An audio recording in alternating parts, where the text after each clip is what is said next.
Sinath, Yangurang, Damdar, Hamdar, Jindi, Hagusara, Hakushin, Gutelo, Pashatr, Shinga, Singa, Singa, Singa, Marida, Sugulali, Puja, Manupre,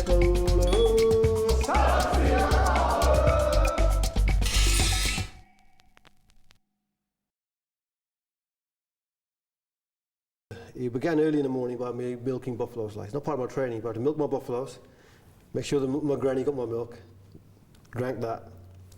Then I rode off to a nearby village. And there I met my master, who would be there. And he would first explain the science of what he expected me to do that day, the technical aspects of it, the science behind it. And then, in order to trace our art back, which goes back thousands of years, it is connected through mythologies and so on. So the mythology is just hiding, concealing, I can say, in the art where it comes from. So this will be explained, the history, the traditions behind it. And then he will demonstrate what he wants, throw me about, beat me up, whatever he wants to do, show the marvels by striking me, etc. and so on. And then I will begin training in the particular fighting forms or particular techniques. And so it's very hands-on that way. So some point which is weak, he may have to do repetitions over and over again. And again, the training lasts up to about 10 hours a day.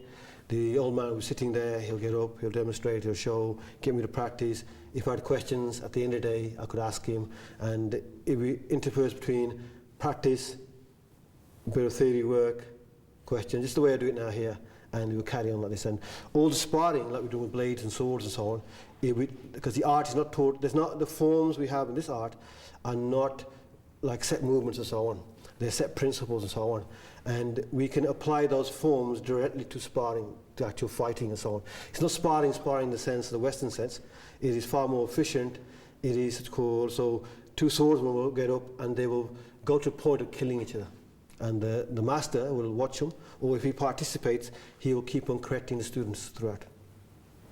And this way, slowly, it's like tempering. You put the steel into fire, bring it out, add a bit of chemicals, temper it, and they actually call it tempering. So they temper you like a sword.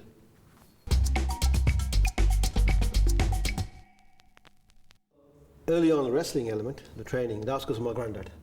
He impressed upon me if I want to be like, when I was young, I went at age 5, 6, I took some comics along with me, Superman, all that stuff like. My grandfather convinced me if I wanted to fly, and I did the squats, I would one day take off. And I was 100% convinced at the age of 6, I would someday fly like. And so on. And I had a granny who used to tell stories of Hanuman, which is a mythological Hindu character, the monkey god, who also flies like Superman. He's like the Indian Superman version, right? And she told me the same story. If you did these exercises, and that's my granddad's mother, my great-grandmother, so she told me the same story as well.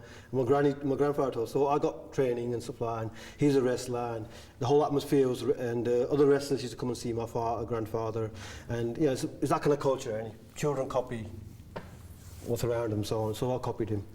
And I got hooked on it ever since and so on. And then later on, when I met my master, and because I was brought up amongst elderly people, and I'm more used to elderly people than my own age and so on. And in my household, you don't say no to them. Like, so if they say you want to do this, if they're asking you want to do this, that means they want you to do this. If they didn't want you to do this, they wouldn't say to you, you want to do this. See, it works that way in Indian. So that day when the old master said you want to learn this, out of habit, you can say I was like conditioned to do this. I said yes. I didn't say no to him. I want to learn fighting arts. And I was physically oriented anyway, so I thought, yes, I will try and whatever and so on. And then the first day, the wow factor came in when he threw me about. Later on, I understand the science that he was sinking his body mass behind every grab, hold, strike, and then driving through his kinetic energy. And later on, I understand that, but that day was just wow factor. And that day, he claimed he was 80 years old. In reality, he's about 65, something like that. But again, 80 makes more impressive. Like. And even now, when I recount it to most people, the word 80 sticks in my head because that day is like etched in my head like it was yesterday when he threw me about. Everything I did with him, that's the main time. Now I really remember what he did and I threw about. And after that, it's just studying. It's different. These guys who learn with me, they're learning in a class. But when you learn with a master, it's much more personal. And same, so at the end he came a sense of loyalty to him as well. Like he was always, again, he had a very psychological mentality. He was saying, oh man, I'm going to die, and this art's going to die with me, and blah, blah, blah. And so a bit of emotional blackmail going on, and he kept me carrying on. And at the end, I just fell in love with it. So I don't even treat it like a martial art now. Everything, when I stand or I sit, because it's integrated in every aspect of my life, it's just there now. It's like breathing.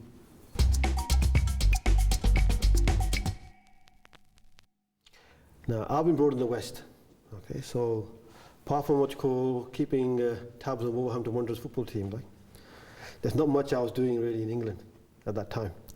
And so when the old man used to put me to one side, the old master, and he'll go into, in order to explain he'll go into the mythology, into the ideology and the philosophy and all this, and a lot of the mythology for me was just fanciful stories and so on. Then one day he picked up on that. He realized I was not concentrating on the mythology. So he said, look, get up, let me show you Shiva now.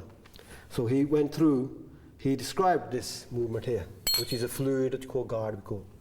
And he represents a particular hourglass in Indian mythology, which strikes the unstruck melody of the universe to begin with.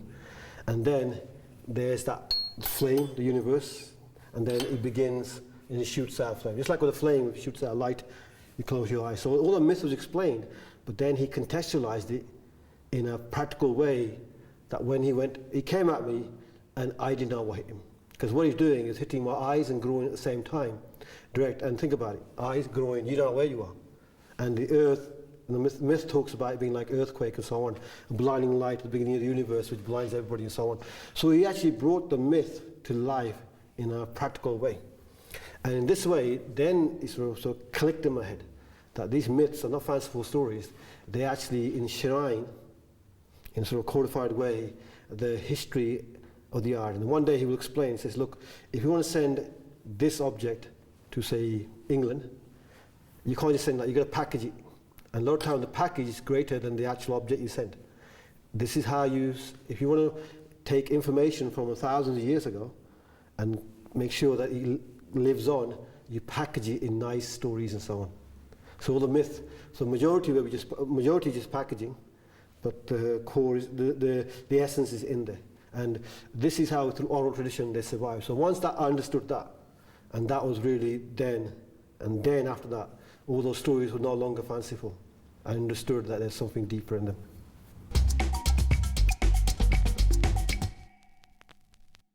I have been searching for anybody else out there who have this. I found one individual in '98 who was the last of the masters, old school. And in this tradition, the masters tend to know the masters. We know. And he's the one who pointed out that you're the only one left now.